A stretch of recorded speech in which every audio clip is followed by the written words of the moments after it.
नमस्ते दोस्तों, स्वागत है आप सभी का मेरे चैनल में। आज आपको मैं बताने जा रही हूँ राजा पांडु की मृग के शाप के चलते हुई अकाल मृत्यु की कहानी के बारे में।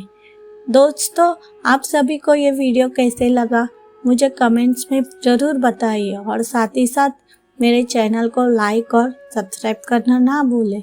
तो शुरुआत करते हैं आज की कहानी राजा पांडु की मृग के शाप के चलते हुए अकाल मृत्यु की कहानी।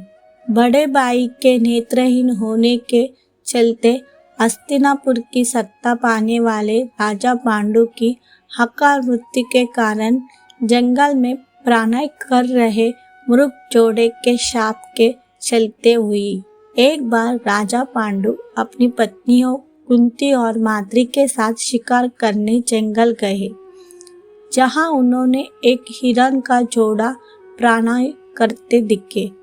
इस पर पांडु ने फौरन तीर से मृग को लहूलुहान कर दिया।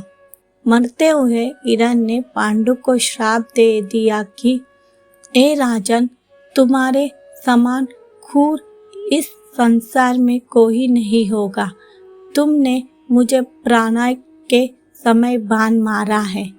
जाओ, जब कभी भी तुम प्राणाय में जाओगे तब तुम्हारी मृत्यु हो जाएगी। राजा पांडु को अपनी गलती का एहसास हुआ, लेकिन अब कुछ नहीं हो सकता था। श्राप से दुखी पांडु ने रानियों से कहा, मैं समस्त सुख और वासनाएं छोड़कर यही जंगल में रहूंगा। तुम सभी हस्तिनापुर लौट जाओ। मगर दोनों रानियों ने उनके साथी जंगल में रुक गए। इस बीच राजा पांडु ने अमावस्या के दिन ऋषि मुनियों को ब्रह्मा जी के दर्शन के लिए जाते देखा। उन्होंने खुद भी चलने के लिए कहा तो मुनियों ने कहा, हे राजन, कोई भी निसंतान पुरुष ब्रह्मलोक जाने के अधिकारी नहीं, इसलिए हम आपको साथ नहीं ले जा सकते हैं। यह सुनकर पांडु ने पत्नी कुंती से कहा, मेरा जन्म लेना व्यर्थ है, क्योंकि संतान नहीं मृत्यु ऋण, ऋषि ऋण, देव ऋण और मनुष्य ऋण से भी मुक्त नहीं पा सकता है।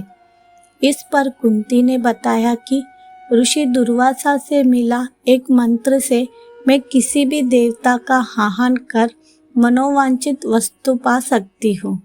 आप बताइए किस देवता का आह्वान करूं? पांडु ने उन्हें धर्म को बुलाने को कहा।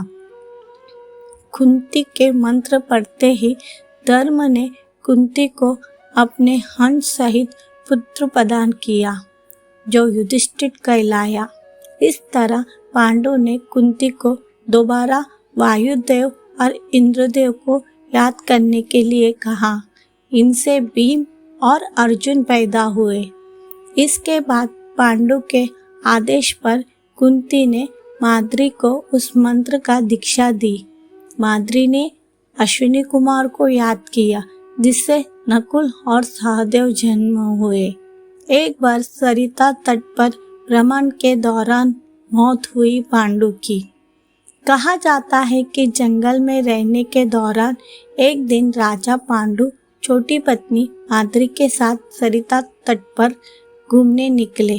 वातावरण बेहद आनंदमय था और ठंडी मद हवाएं पूरे मोहल्ले को सुगंधित की थी। अचानक हवा के झोंके से माद्री का वस्त्र उड़ गए।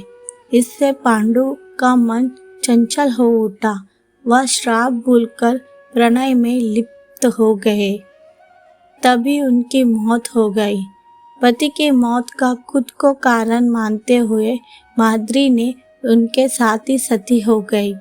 लेकिन पुत्रों को पालन पोषण के लिए कुंती हस्तिनापुर लौट गए।